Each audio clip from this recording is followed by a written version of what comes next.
une sorte de plaisanterie qu'on m'a rappelé dernièrement. J'ai vécu pendant 4 ans avec une copine. Rassurez-vous, c'est Marie-Madeleine. Je vous ai vu. Il y a eu un froid soudain. Elle m'a séduit complètement et conduit à Jésus d'une autre façon, et surtout à Jésus miséricordieux. Alors on raconte toujours, c'est une histoire que certains m'ont rappelé, mais elle va me servir beaucoup pour les secrets, les 3 secrets que j'ai à vous donner. Il y en a un que vous devez connaître, mais les 2 autres vont peut-être vous surprendre, j'espère, je crois. Et donc Marie-Madeleine, un jour, c'est le grand rassemblement dans la salle des noces, plus grande encore que celle-ci, et dans le fond, une immense porte. Et toute la foule immense des saints est rassemblée. Jésus est sur le trône, et à côté de lui, la Vierge Marie, bien entendu. Et soudain, tout le monde entend. C'est la porte qui s'ouvre dans le fond.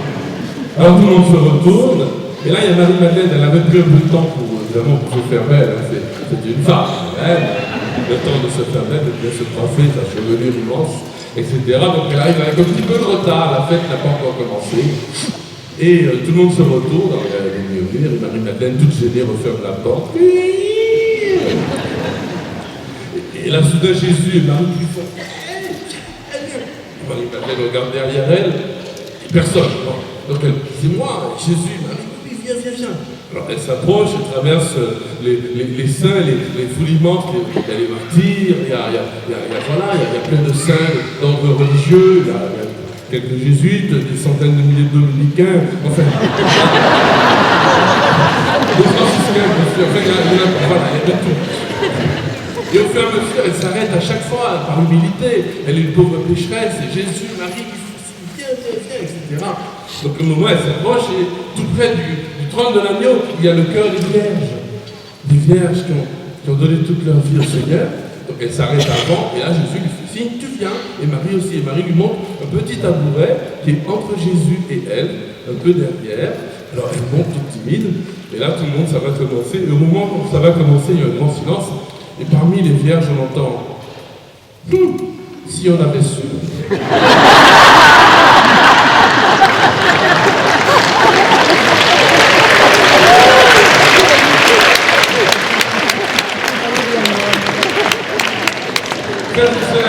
Voici mon premier secret. Mon premier secret, c'est que le péché, ça va peut-être vous faire réagir, mais je vais vous expliquer. Le péché est un privilège. Le péché est un privilège que Dieu nous a fait. Parce qu'on confond le mal et le péché. Le péché est un mal. Mais le mal en lui-même est une malédiction absolue. Il n'y a pas de guérison. Vous savez, lorsque Jésus dit à la femme adultère qui méritait la mort, elle a commis un crime, cette femme. Elle a touché au mariage, c'est une chose sainte par son adultère. Et quand Jésus lui dit, va, personne ne te condamne, moi non plus, mais ne pêche plus. À ce moment-là, Jésus prend sur lui sa condamnation à mort. Parce que le mal est une malédiction qui entraîne la mort. Et c'est vrai, quant à la faute, le péché est une faute aussi. Elle introduit la honte dans nos vies, la honte dans nos cœurs. On a honte de notre faute. Le mal est composé à la fois de la malice, qui est un crime, la volonté de faire le mal, la malice, le refus de faire le bien. À un moment donné, et parfois, vous savez, le péché mortel, ce n'est pas forcément un péché très grave. Je suis persuadé que le jeune homme riche, lorsque Jésus le regarde et l'aima, vous vous rendez compte? Je ne sais pas, je pense que ça vous est déjà arrivé, mais lui, il l'a vécu en live, comme le chapelet. En live, pas en DVD, pas en, comment on appelle ça, en podcast, je ne sais pas, il l'a vu en direct. Jésus le regarde et l'aima, il dit viens sur moi. Et le gars, il dit ouais, non, mais j'ai de trop grand bien. La preuve, il s'en va tout triste. Le péché mortel, c'est de regarder Dieu dans les yeux et de lui dire non. Même s'il t'a juste demandé de ramasser l'épingle par terre, tu le regardes dans les yeux, tu lui dis non. C'est ça. Et donc, c'est cette malice, vous voyez, la volonté de dire non à Dieu. Mais dans le péché, il y a autre chose. Il n'y a pas que de la malice. Il n'y a pas qu'un mal. Il n'y a pas qu'une faute. Il y a un autre élément qui s'appelle la misère, c'est-à-dire la faiblesse, la maladie, la pauvreté de notre chair blessée. Et dans le péché, il y a ça. Et il y a ça. Et donc, cela, bien sûr, c'est pas bien, mais on lutte avec. Combien de pécheurs, combien de péchés sur le fait d'hommes et de femmes qui en souffrent, qui sont les premiers à souffrir de leurs péchés. Et parfois, nous, dans l'Église, on pense que c'est en leur donnant des leçons qu'on va les corriger, mais ils sont les premiers. Combien de personnes, par exemple, qui vivent, comme on dit, dans le péché chez moi. C'est-à-dire qu'ils ne sont pas mariés, mais quand il faut que tu te maries, mais cette personne-là, elle pleure tous les jours, depuis 20 ans pour se marier, son homme ne veut pas se marier, c'est pas une leçon morale qui va la relever. Et dans la faute, il n'y a pas que de la volonté de faire le mal, il y a parfois même des pauvres pécheurs, c'est les pauvres pécheurs du Je vous salue Marie, les pauvres pécheurs. Ce n'est pas que des personnes qui veulent faire le péché, il y a cette misère qui nous entraîne. Alors, le privilège du péché, le voilà. C'est que Dieu a transformé ce mal, cette faute, cette malice, et même cette misère, en une offense, c'est-à-dire une relation avec lui. Vous voyez, imaginons le petit, je ne sais pas moi, un petit garçon qui fait des bêtises, on va l'appeler Toto, comme Alberto. Ouais. Il casse le vase de sa maman. Il casse le vase. Il peut penser à lui tout seul, se dire, j'ai cassé le vase de ma maman, je vais remettre des tatas, je vais priver de dessert, mes soeurs, mes frères vont se moquer de moi, etc. Je vais être triste, j'ai honte. C'est ce que veut le démon. Rappelez-vous, dans la Genèse numéro 3, lorsque Adam et Ève commettent le péché, qu'est-ce qu'ils font? Ils vont se cacher. Le diable aime quand on a honte du péché. En Martinique, on dit quand on a honte. Martinique, hein? La honte, c'est plus que la honte, c'est la honte. C'est vraiment, ça te prend que tu te caches, tu n'avoues pas, tu ne dis pas, tu mets sur le tapis, tu prends le tapis, tu mets la crotte. Tu penses que la crotte va disparaître parce qu'elle est sous le tapis. Elle ne disparaît pas, elle est là. Et le diable aime ça. Lorsqu'on a honte, lorsqu'il y a des cadavres dans le placard, on enferme. Lorsqu'il y a de la poussière, on pense que si on ferme bien le placard, le cadavre ne va pas sortir. Et Dieu arrive, la Vierge Marie arrive dans notre vie avec le bon. Elle ouvre les placards et hop là, de l'air, du balai, quoi. De l'air, du balai. Et donc là, le péché devient une relation, c'est-à-dire qu'il y a quelqu'un en face de moi. Reprenons le petit Toto. Au moment où il a cassé son vase, le vase de maman, il peut penser à lui-même. Mais il peut aussi penser à sa maman. Il dit, oh là là, oh, maman sera triste. Vous voyez, à ce moment-là, sa faute, c'est pas simplement sur lui, il ne se regarde pas lui, mais il regarde la relation avec sa maman. Il dit, mais maman sera triste. Je vais blesser maman, j'ai cassé le vase. Elle sera triste pour son vase, elle sera triste pour moi. Et c'est exactement, frère et sœurs, ce qu'on appelle la contrition. Le péché, c'est un don de l'Esprit Saint pour transformer le mal en nos crimes, en une offense. C'est-à-dire, nous nous tournons vers Dieu. Oui, c'est une relation blessée avec Dieu, mais c'est déjà une relation, et ce n'est pas une relation blessée avec n'importe qui. C'est une relation blessée avec celui qui a donné sa vie pour moi, avec mon Père. Vous voyez? Avec celui qui veut mon salut, celui qui m'aime. Mon Dieu, j'ai un infini regret ensemble. Mon Dieu, j'ai un infini regret de vous avoir offensé, parce que vous êtes infiniment aimable, et que le péché vous plaît. Non pas parce que, Seigneur, je regrette d'avoir péché, parce qu'on m'avait dit de ne pas le faire, je l'ai fait, et ça va me retomber sur le nez, etc. Non, parce que tu es bon, tu es aimable, et que ça te blesse, mon péché, ça te blesse tellement que tu es monté sur la croix pour nous. Voilà. Et donc, lorsque Dieu transforme notre faute en une offense, il dit, regarde mon enfant, tu as mis la faute, mais cette faute c'est envers moi. C'est pas une faute où tu es tout seul devant ta faute. Lève les yeux du mal qui t'accable, ta faute, et même le mal que tu as subi, même le mal qu'on t'a fait. Tu n'es pas seul avec ce mal. Je suis là. Alors, regardes, tu lèves les yeux, tu dis, mais c'est vrai Seigneur, tu lèves les yeux vers la croix, ils resplendiront ceux qui regarderont vers la croix. Sans ombre, ni trouble au visage. Parce que du coup, tu te dis, mais en fait, le mal, c'est une relation à Dieu, et Dieu peut venir me guérir de ce mal. Il peut venir me pardonner. Il est mon Dieu, il est mon juge, mais il est mon Père. Le péché qui était une ingratitude, c'est l'inverse de la grâce. Et Dieu me donne une grâce. Alors voilà pourquoi je vous dis ce premier péché. D'ailleurs, vous savez, dans la liturgie de l'Église, on le dit, la Félix culpa, la bienheureuse faute, on le chante à Pâques.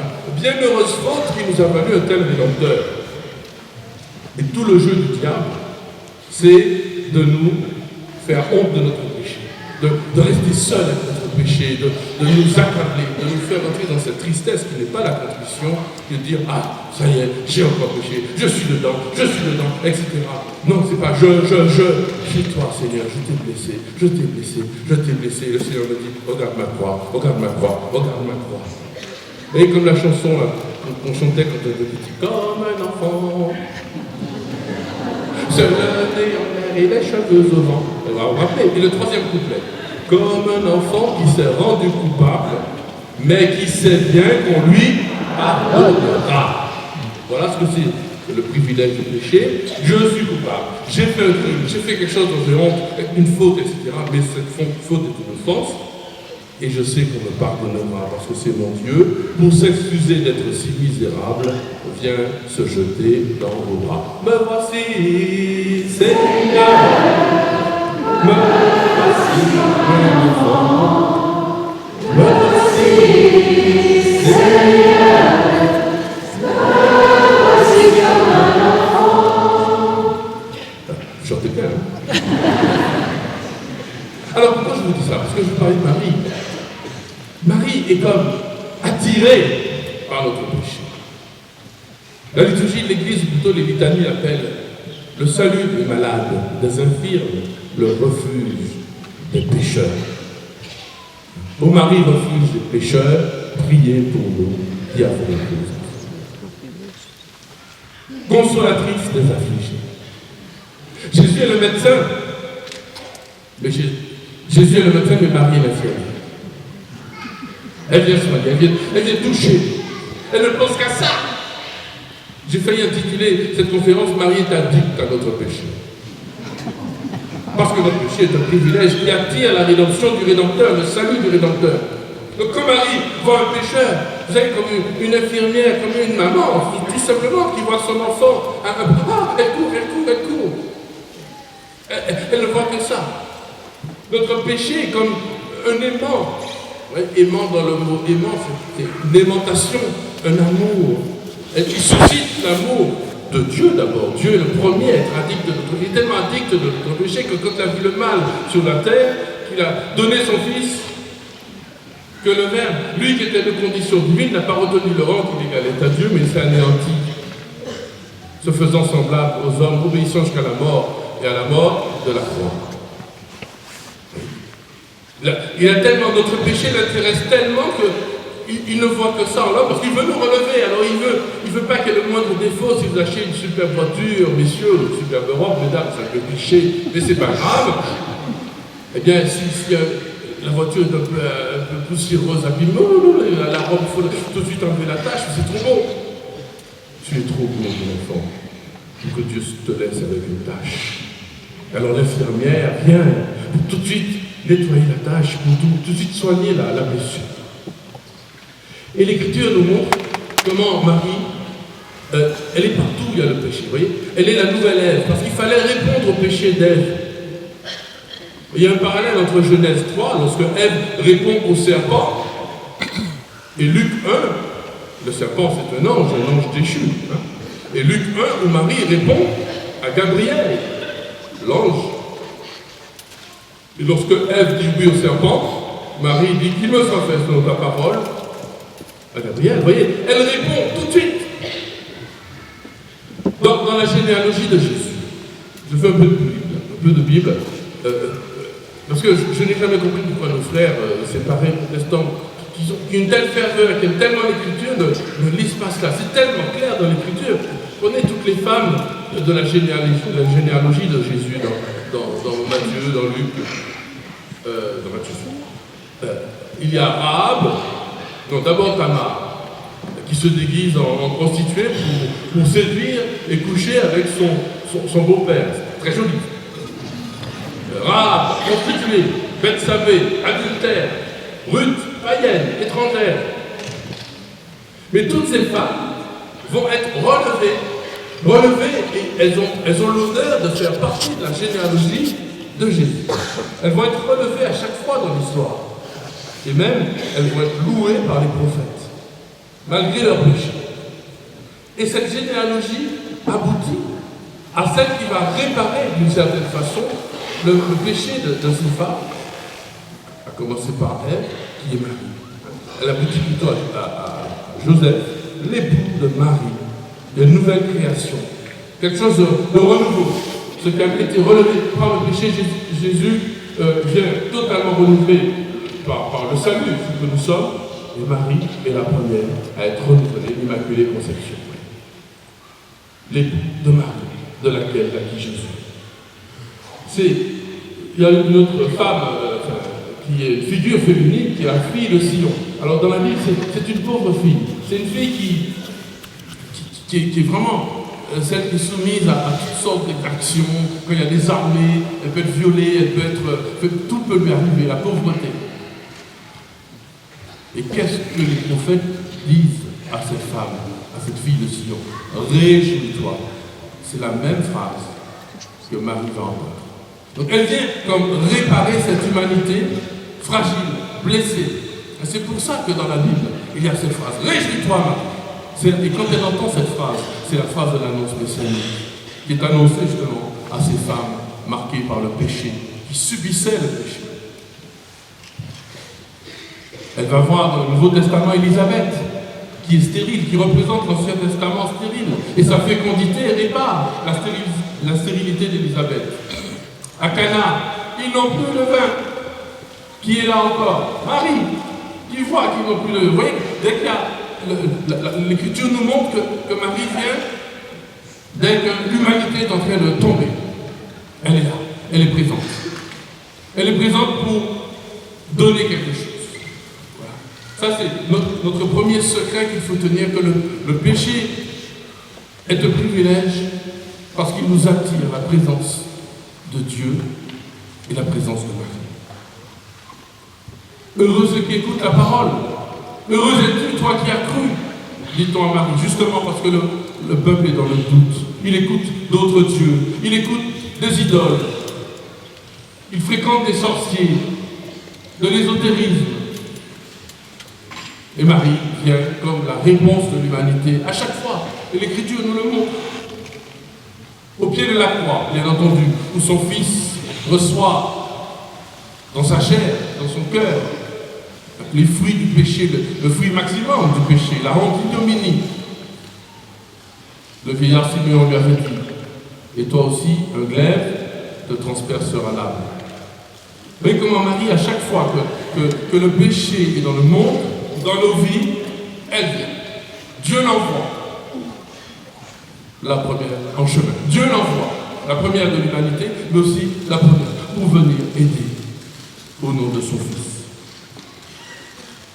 Au pied de la croix, Jésus, c'est peut-être la chose la plus belle qu'il nous donne.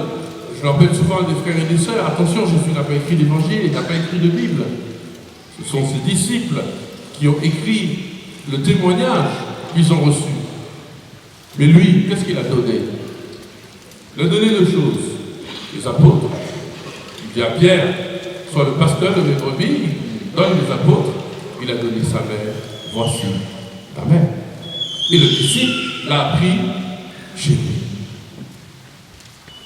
À la Pentecôte, bien sûr, Marie est là, où l'Église attend le don de l'Esprit Saint. Elle a cette pauvreté radicale de ne pas encore avoir reçu l'Esprit Saint, et voilà que Marie est là.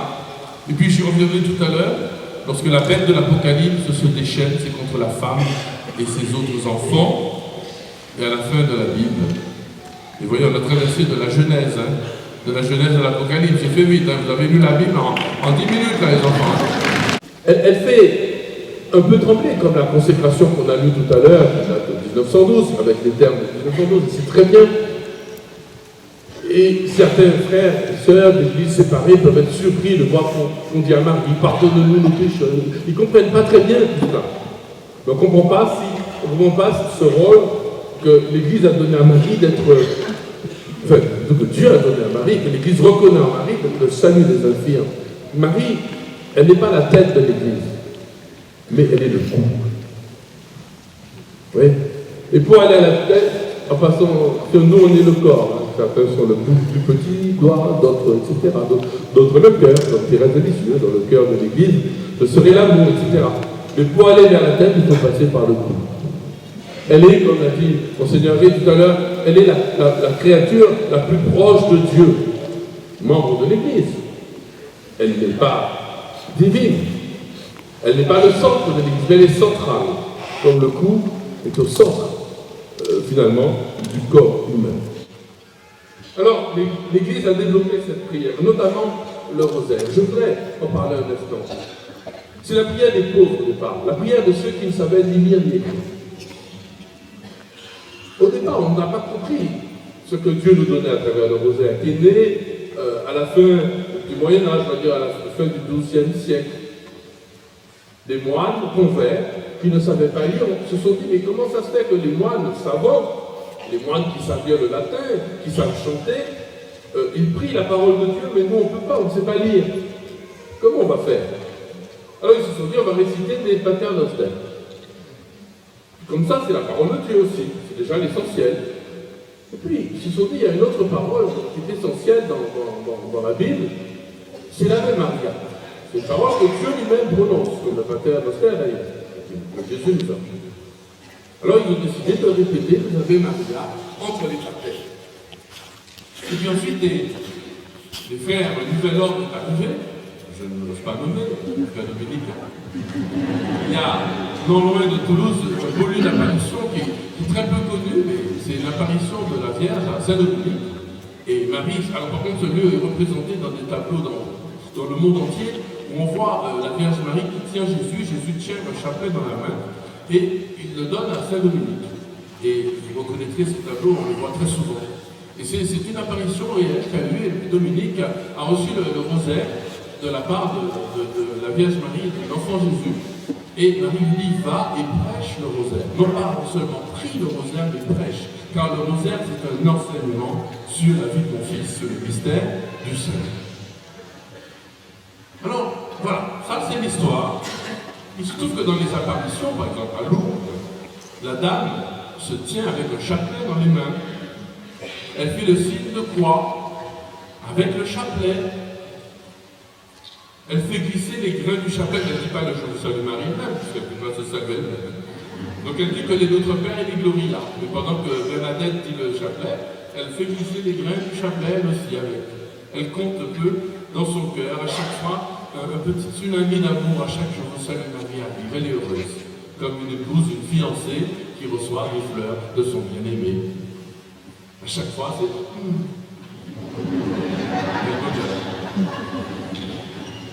Et la dame lui a appris à prier. À Fatima, alors là c'est un peu explicite ici même, elle se définit comme Notre-Dame du Rosaire. Le rosaire est central, explicite. À chaque apparition, elle dit, récitez le chapelet tous les jours pour obtenir la paix du monde, la fin de la guerre, pour convertir les pécheurs, pour réparer les offenses faites à Dieu. Plus récemment, à Medjugorje, le message insiste sur la récitation complète du chapelet, notamment pour la protection spirituelle et pour les familles. Et voilà le deuxième secret de cet après-midi. Après le fait que le péché est un privilège et que Marie est là, le secours des pécheurs, le refuge des pécheurs, parce qu'elle est joyeuse quand elle non pas par notre péché, mais quand par le péché nous nous tournons vers Dieu. Ça l'a rempli de joie. Ça y est, ils ont l'occasion, comme pour Marie-Madeleine, c'est pour ça que je vous ai raconté l'histoire, vous voyez. Marie-Madeleine, son péché, on a fait l'une des plus grandes saintes. Il y a des personnes qui qui ne pêchent pas, mais qui n'en font pas, qui pêchent pas, ils pêchent quand même, ils ne pêchent pas gravement. Alors du coup, ils n'ont pas besoin de médecin, ils n'ont pas besoin d'être guéris. Parfois on dit ça à Dieu, Seigneur, guéris-moi de telles choses comme ça, je n'ai plus besoin de toi, je n'ai plus besoin de te demander pardon. Je vais vivre en étant content de moi-même. Voilà. Donc le premier secret, c'est le fait que Marie, il y a quelqu'un avec le péché, elle arrive. Elle nous dit, regarde Jésus. Et donc, le deuxième secret, c'est la puissance du rosaire. Et ça n'a pas été découvert tout de suite. Au début, c'est une simple dévotion de pauvre gens. Mais justement, on a découvert, notamment en 1571, grande bataille à l'époque, le 7 octobre. Voilà que les armées turques, qui sont extrêmement puissantes, vont 2 fois plus puissantes que les armées chrétiennes, vont envahir l'Europe. Et le pape, Pie V, Saint Pie V, fait prier le rosaire à toute la chrétienté. Et mystérieusement, les armées chrétiennes vont empêcher l'invasion musulmane de l'Europe. Donc à ce moment-là, les fidèles, le pape est bouleversé, c'est à ce moment-là qu'on institue la fête de Notre-Dame du rosaire. La puissance de l'intercession et du rosaire. Plus récemment, on a tous oublié, mais le pape le 7 septembre 2013, le pape François nous a demandé de prier le rosaire. À ce moment-là, les Américains et les Français étaient d'accord pour envoyer un immense porte-avions pour bombarder la Syrie, etc. Mais en tout cas, ce que je sais, c'est que mystérieusement, j'ai consulté encore cet après-midi pour être sûr, mystérieusement, personne ne sait pourquoi les bombes ne sont pas sorties. Les bombes, le tir n'a pas été commandé. Et ce jour-là, à la demande du pape, nous avons prié le rosaire. Et on peut donner tellement d'exemples dans nos vies.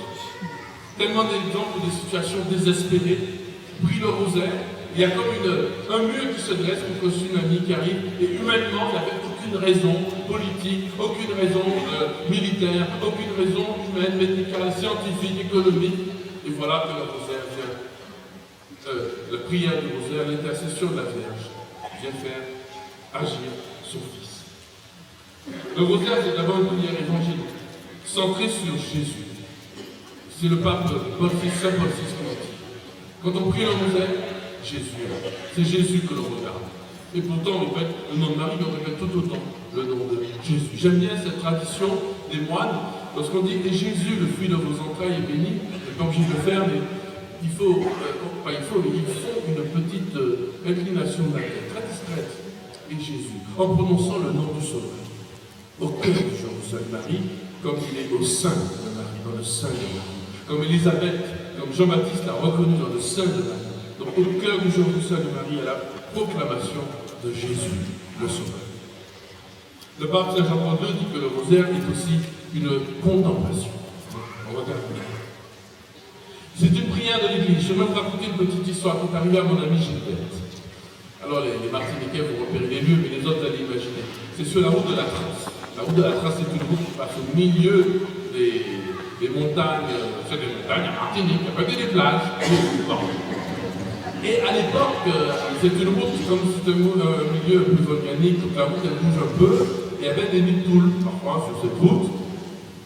Et Gilberte part en disant son chapelet, et elle avait une radio dans la voiture qui était en panne depuis 6 mois, qu'elle n'avait jamais réparée. Mais sa radio était toujours branchée sur la radio catholique de la Martinique, Radio Saint-Louis, la meilleure radio du monde. Ah. Parce que l'enseignement va passer à Radio Saint-Louis, donc elle adore, Mathieu est là. Et donc, à ce moment-là, elle dit son rosaire, elle dit son chapelet, et elle passe. Et quand on passe dans ces montagnes, il y a souvent du brouillard, on est tout seul, il y a des grands arbres, c'est la forêt tropicale. Et elle a un doute, elle se dit, mais est-ce que je ne suis pas toute seule à prier dans le monde? Est-ce que ça sert à quelque chose? Je suis peut-être toute seule à prier. Je vous salue Marie, vous êtes bénie entre toutes les femmes. Et Jésus, le fruit de vos entrailles, au moment où il bénit, elle passe dans un nid de poule. Et là, la radio continue toute seule. Sainte Marie, Mère de Dieu.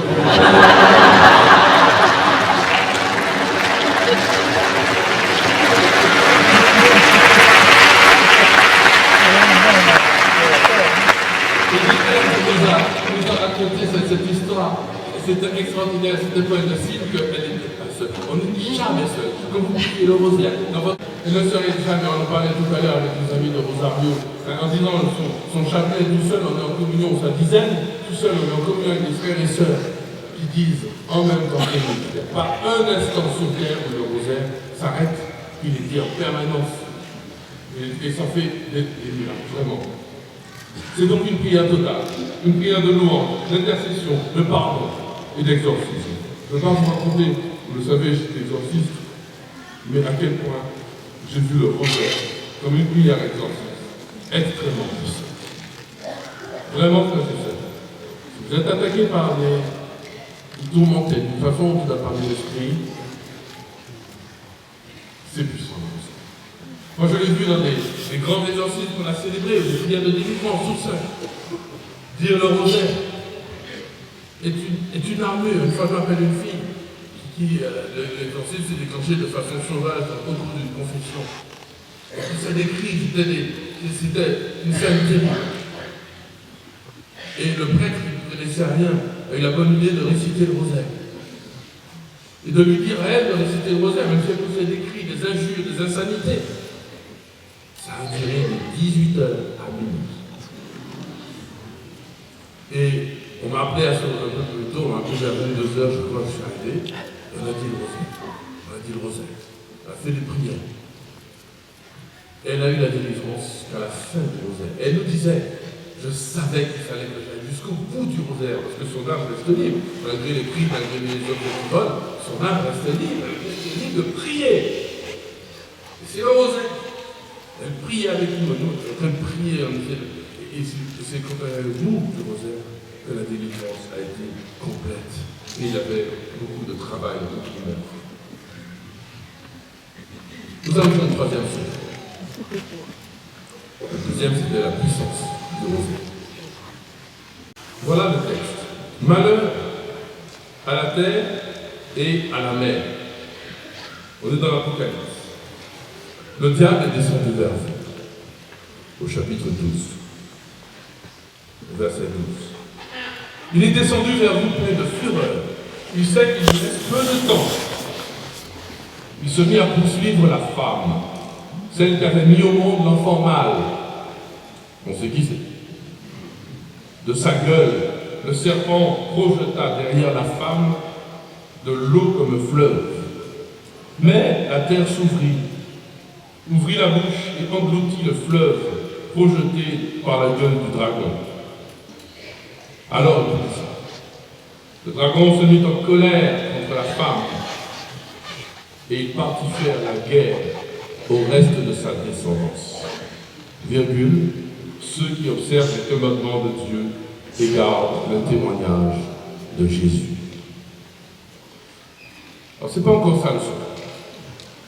Ça, c'est une révélation, c'est pas une nouvelle, ça s'appelle la révélation. C'est-à-dire que, et là aussi, je ne comprends pas comment nos frères et sœurs séparés qui ne se tournent pas vers Marie, puisque la parole de Dieu est claire, ceux qui observent les commandements de Dieu et gardent le témoignage de Jésus sont la descendance de la femme, mère de l'enfant. Donc c'est clair.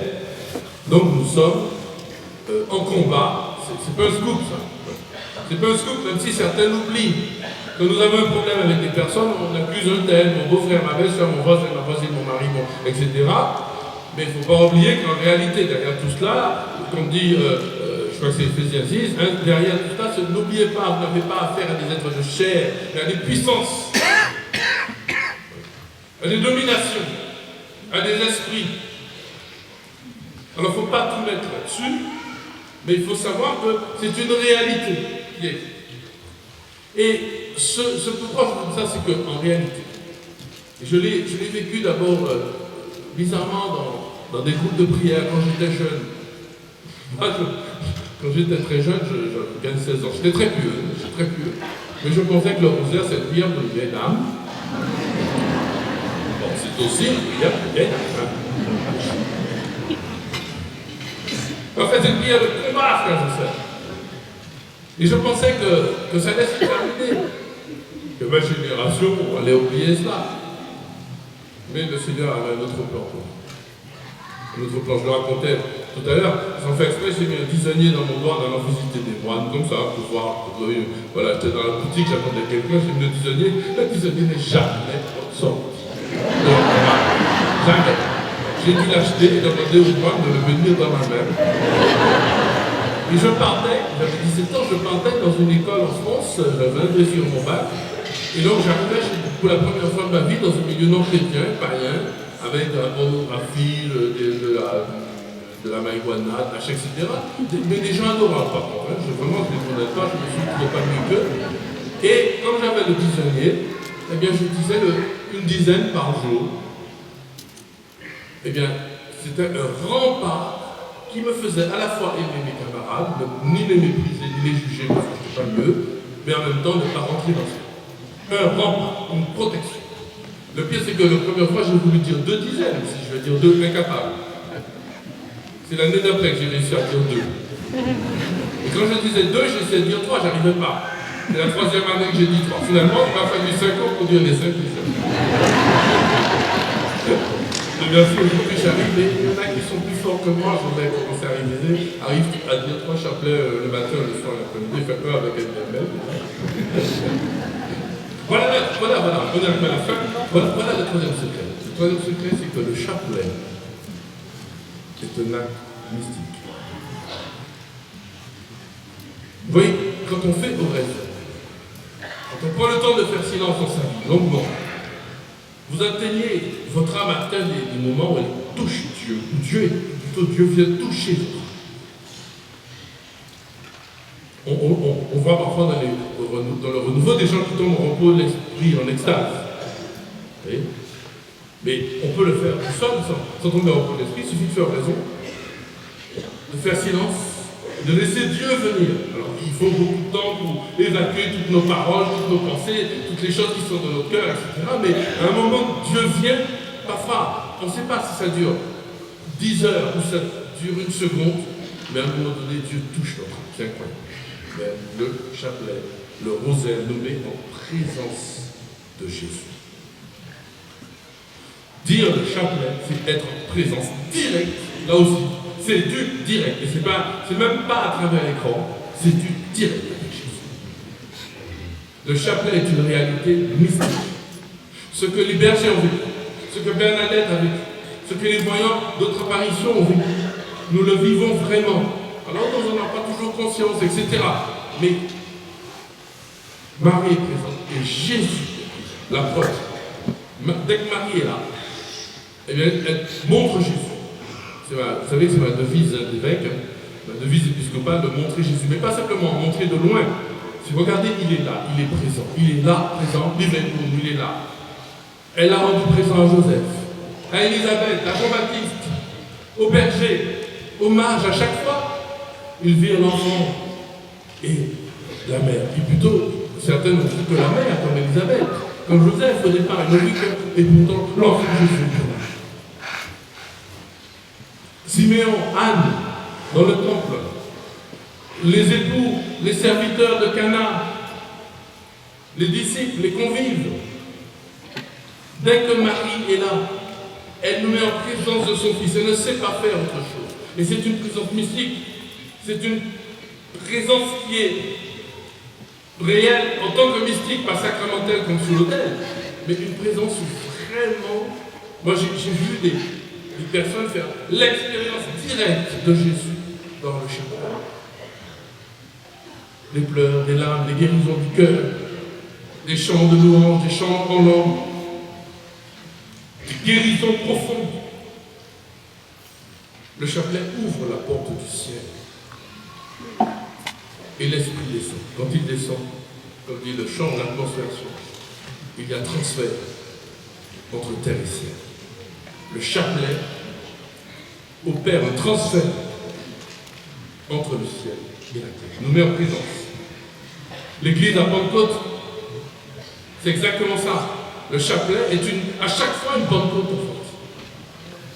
On est l'église, même si on est tout seul, dans sa voiture, sur la trace, ou dans son lit, ou dans sa chambre en train de s'endormir. Et même, oui, de le prendre dans ses mains, commencer à dire un chapelet. Les portes du ciel sont là. prête à s'ouvrir. Le bon larron avait Marie au pied de sa croix aussi. Et bien sûr, Marie-Madeleine. On y revient. Et je finis avec elle. Vous pensez que c'était une blague tout à l'heure? Si j'avais su. En fait, c'était pas une blague. Frères et sœurs, Marie est au pied de nos souffrances. Elle est là, de nos péchés.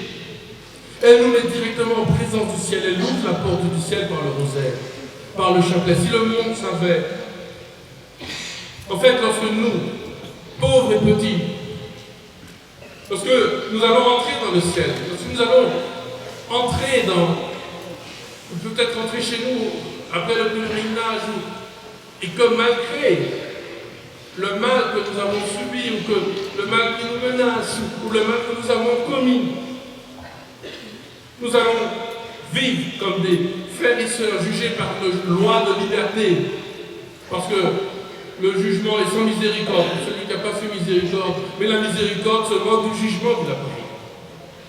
Lorsque malgré tout ce qui pèse sur nos épaules, toutes nos inquiétudes pour nos peuples, pour nos quartiers, nos familles, nos enfants, nos anciens, notre santé, notre porte-monnaie, c'est important aussi.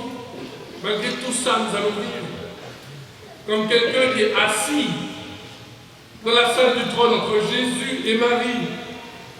Le monde dira, si on avait su, et nous dirons, nous savons.